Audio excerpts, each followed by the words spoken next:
Some school districts across the state are struggling. Left without successful bonds or levies, they're now left to decide what to leave out of their budgets. Teachers, space for students, or sports? The Kuna School District is asking parents which they prefer. Sports is the central focus of a certain summer camp in downtown Boise. Limited ability couldn't limit all the fun these kids were having, and keeping up for us wasn't easy. How do you like your potatoes? Mashed, baked, French fried? How about hashed and then browned? 40 years ago, they had more hash brown than they could handle.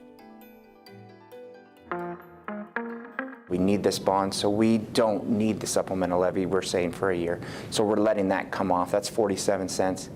And then the bond portion of the tax rate will stay consistent at $1.55.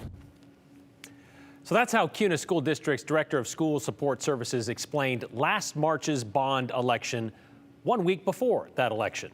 Basically, they were asking for voters to okay the funding of a 10-year, 3-phase plan to expand schools and their capacity for students. The district was hoping for $111 million to build a new elementary school, expand a couple of middle schools, and expand Swan Falls High School, making it a full-fledged, all-purpose high school.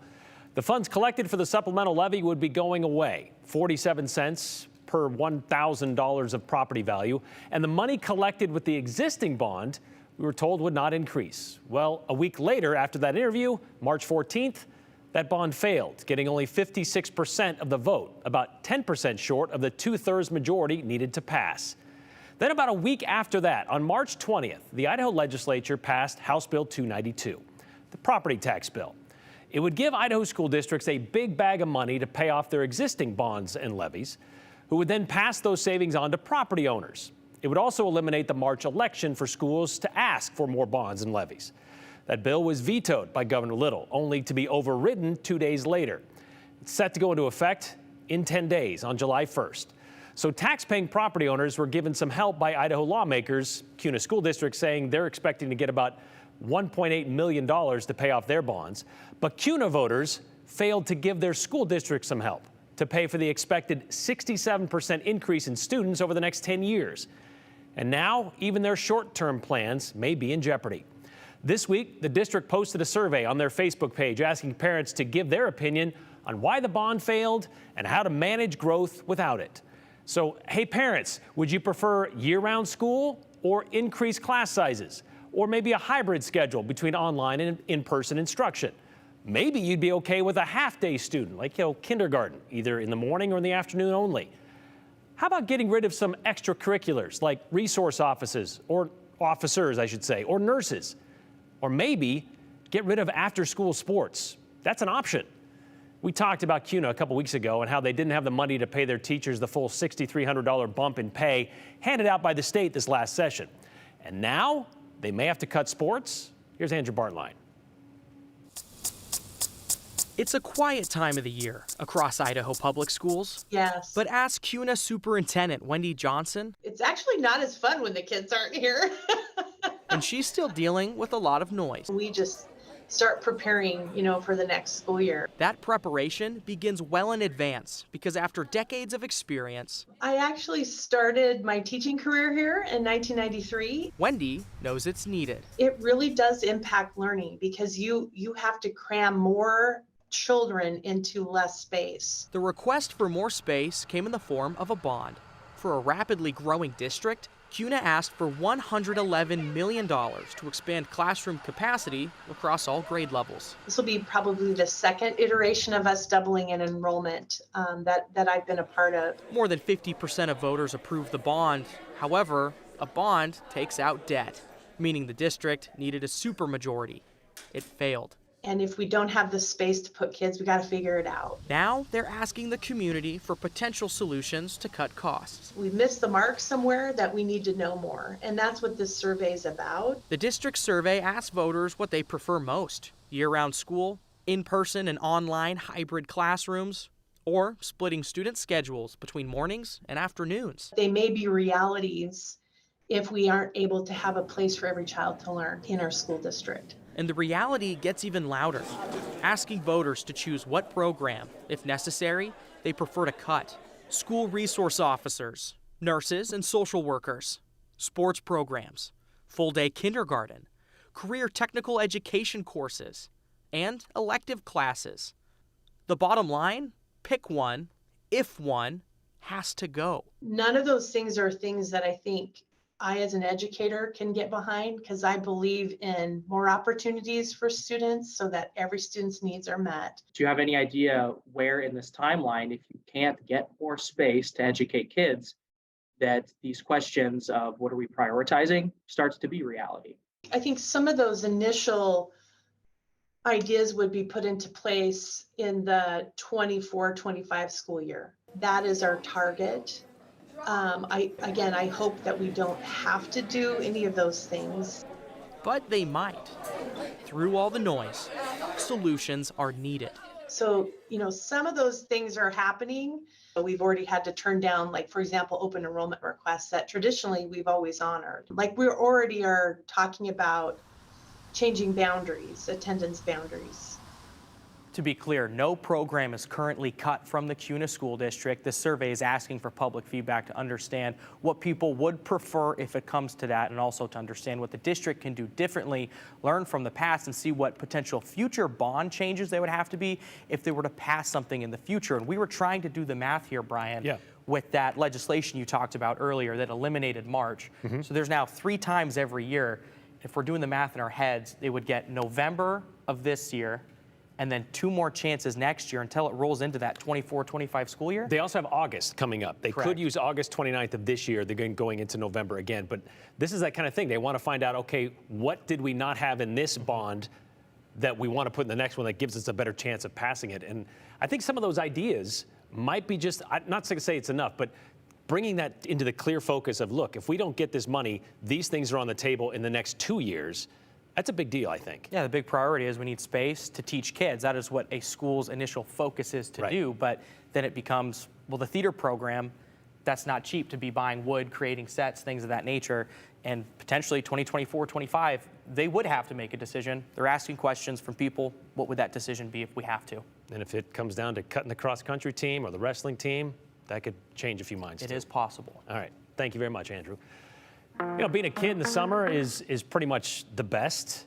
The freedom, the excitement, man, it is a blast. But there are some kids out there that have challenges and can't just go out and do things whenever they want on their own. Like being in a wheelchair, for example.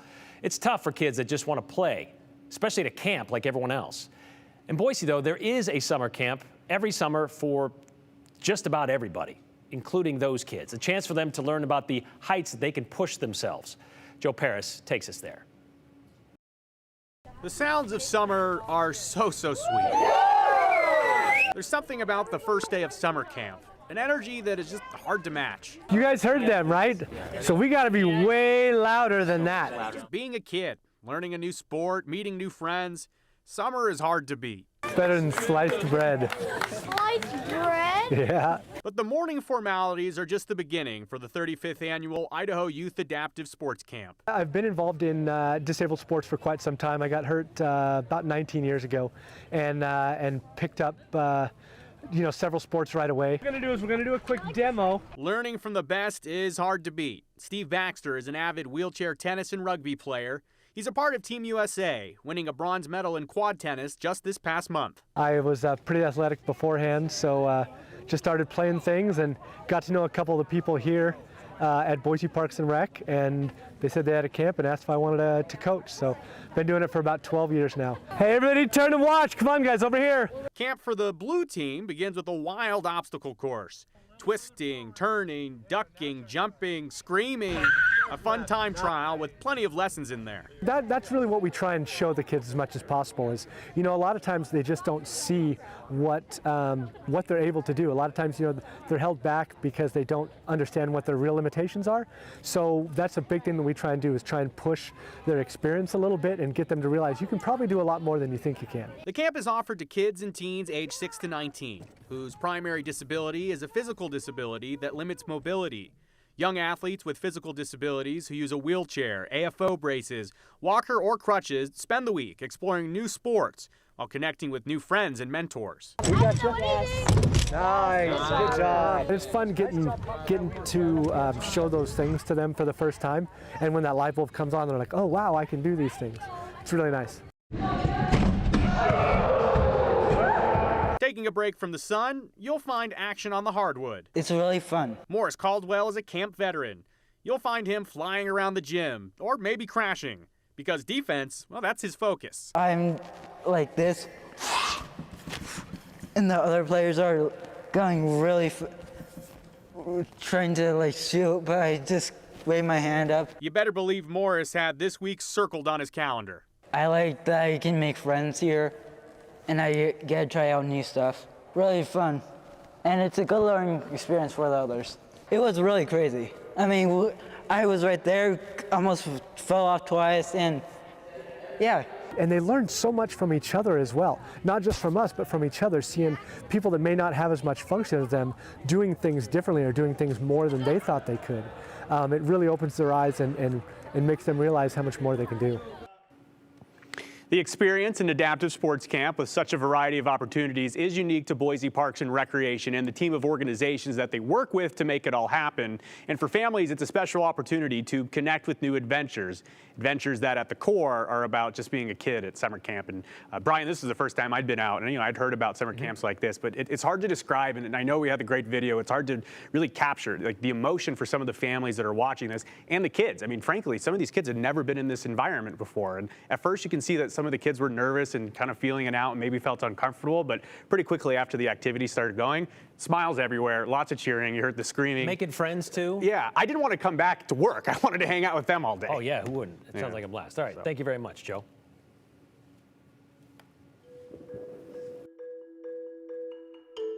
Hungry? Well, you might be after this next story. Back in 1983, it took a whole town to take down the world's largest hashbrown. Maybe you were there, or maybe you just want to say hi. Talk to us about what we've talked about on today's show. Text us. The number's on your screen, 208-321-5614. Don't forget your name and the hashtag the 208.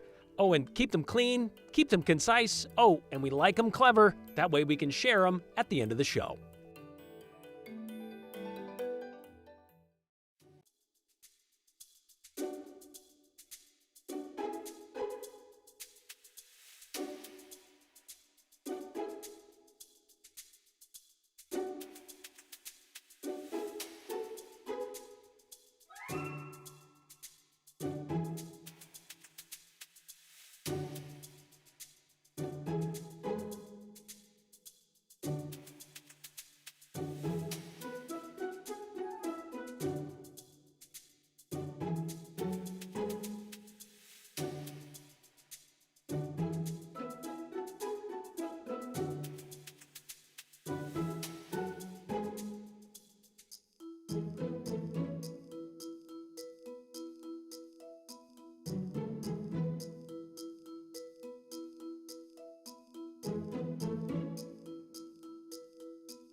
One 140 years ago this summer, the city of Caldwell was platted. It's such a weird word, platted. But it was planned out on paper. And it was planned out on paper by the Idaho and Oregon Land Improvement Company, whose whole reason for existence was to get people to move to Caldwell. Its president, by the way, Alexander Caldwell. People did move there. And 100 years later, they wanted to celebrate their centennial in a special way, in an Idaho way. And 40 years ago this week, several engineers, researchers, and production line workers with the J.R. Simplot Company spent 2 hours putting together a big old pile of shredded potatoes so that later that summer, they could lay claim to something Idaho and the world had never seen. Where each Idahoan goes, so too must go the boast of famous potatoes. But of the millions and millions of famous Idaho potatoes, none is quite as renowned as this one. Actually, it's not a potato, it's 16,000 of them. And they make this the world's largest hash brown potato. It was dubbed the Super Slab by workers at the J.R. Simplot Company, which made it for the city of Caldwell's centennial celebration. Even as they were packing it for a parade across town, a line was forming. News travels fast in these parts, and thousands wanted a piece of the fabled fritter. I ran 60 feet long. Well, it was raised in Idaho. Rumors of its enormous girth were making their way through the line, even as the mighty potato cake lumbered into view. Oh, it's 60 foot long? 65. 65 foot long? Yeah. Well, they changed it since 65. It's long. Well, I heard they're going to have a 60-foot long potato. Amid a throng of hungry admirers, millionaire potato magnate J.R. Simplot unveiled his hash brown, all 65 feet and 1,800 pounds of it, claiming there's none bigger, not even in Texas. No question about it. Okay. It's a special hash brown. But what's a special hash brown without special eggs and sausage? So a dozen ostrich eggs were served up along with a 65-foot link of sausage. It was a feast for thousands, leading many to exclaim that this celebration was definitely not small potatoes. This is Kevin Penrod. It's Kevin Penrod recording, and of course he had to get the small potatoes line in there. Of course he did. Well, that big old pile of potatoes, pieces, all of them, shredded pieces, cost about $10,000 to put together. And as far as we can tell, and we checked with Guinness, at least I looked on their website, it's still the world's largest hash brown potato. But I wonder if it was really, because they had to break it up to cook it, right? And it's technically not a hash brown until it's cooked brown. It's just still a pile of potatoes, right? We'll go with it. We'll take it. You know what other potato product Idaho can claim as the world's largest? Well, there's the potato on top of the famous Idaho potato truck. We all know about that one. But there's also the world's largest potato crisp at the Idaho Potato Museum in Blackfoot. Basically a big old Pringle chip. Made in 1991 by a team of food engineers from Procter & Gamble, the Ohio company that owned Pringles at the time. It's 25 inches by 14 inches and weighs about 5 ounces. 920 calories, though, in that crisp, equal to eating 80 Pringles. Dig in. Kind of makes the trip to Blackfoot worthwhile right there, doesn't it? That's pretty cool. All right, sticking with things that are Idaho-themed, kind of. Remember when we showed you a pita chip that was shaped almost exactly like Idaho? So going with things that look like Idaho, not necessarily large inside Idaho. This is Julie Bames. She swears it was picked out of the bag just like that. Whole story we did on that. We have a few other contenders, though, for random things that shape like the gem state out there. Heather Chavez found rocks shaped like Idaho while camping at the Oahe Dam with her family. It's close, I'll give you that. It looks good. They found the perfect spot for it inside a tree. Points for this rock being from Idaho. Yeah, right there. There you go. Fits right in there. That's kind of a cool thing to discover out there. How about this one? It's a piece of cheese. Margaret Everett shared this slice of cheese that came across the state. Was that bitten? I don't know. It looks like it might have been kind of chewed on to help make it look a little bit more like Idaho. What goes well with cheese, though? How about some jerky, some beef jerky? Catherine Payton found a piece of Idaho beef jerky. This one was admittedly chewed, but unintentionally, because she said her kid just ripped a piece off, and what was left was this piece of Idaho, of course, in the mountains, appropriately. We'll take that one as well.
Well, it's the first official day of summer, the longest day of the year, and the views are not disappointing today. The beautiful view over at Tamarack Resort near Donnelly. You can see blue skies, some of those fair weather clouds, and lots of green in the foreground.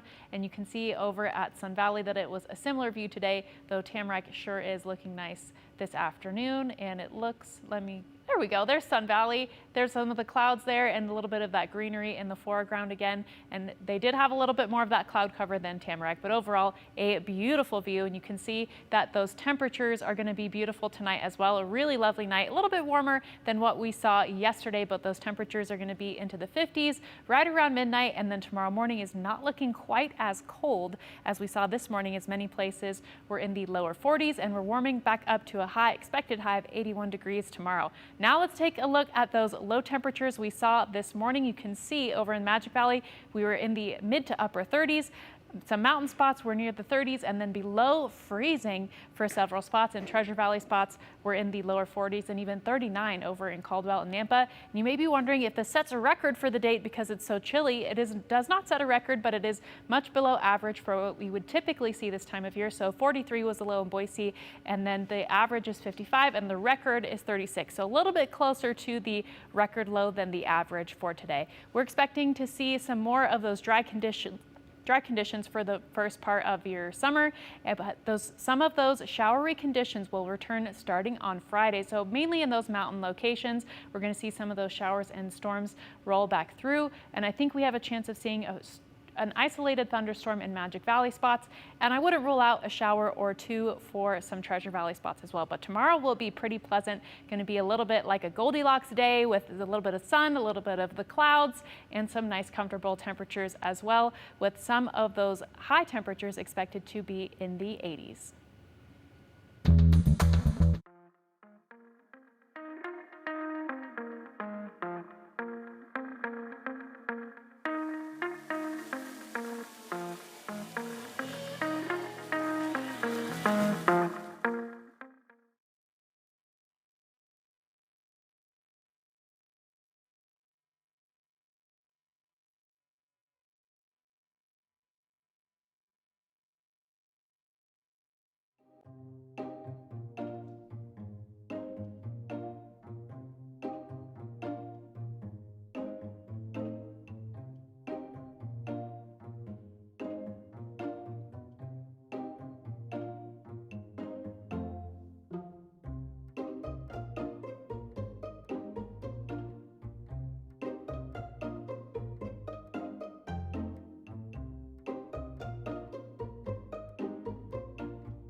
All right, lots of you had lots to say about the Cuna school bond failing in March and kind of how they're going to address that now, and asking for parents to kind of give them some ideas on how to handle kind of some of their shortages over the next 2 or 3 years.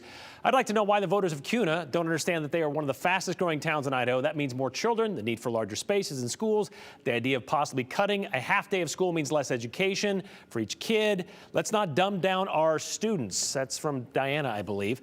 Dean in Boise, I think the parents of Cuna need to think about their kids. If Cuna loses some of the extras, it limits what the kids can learn and doesn't help the students at all. Pass the bonds and keep extras the kids need. Andrew's story on the failed Cuna bond really struck a chord with me. Even as a non-parent, I've always supported my school district's efforts to raise money. Perhaps when parents see what may be canceled, that might get their attention, says Rick in Eagle. They need new schools in Cuna, but who's going to teach the kids when the legislature is running the teachers out of the state? That's a very good question from Larry, yes. And how are they going to pay for it? Well, they already can't attract them with more money because, well, they're not able to spend it that way in Cuna, as we talked about a couple of weeks ago. As a pseudo-retired person now residing in Cuna from Meridian after 26 years there, I voted in favor of the school bond because I do realize the importance of supporting our school systems. What are people thinking, especially with so many people that have moved here to Cuna? Growth is everywhere, says Maggie, which is why Rick is saying, how about we go for impact fees to help Cuna school funding? Well, did you know in Idaho, impact fees cannot be used for school or libraries? That's a fact. Until that changes, it doesn't really do much. Might move some money around, but you can't use it directly. I feel sorry for the kids with the legislature's myopic approach to funding schools. Hopefully they will cut all athletes so the parents voting these short-sighted GOP legislators will be remembered next time they vote. A little revenge there, possibly. We'll see you tomorrow.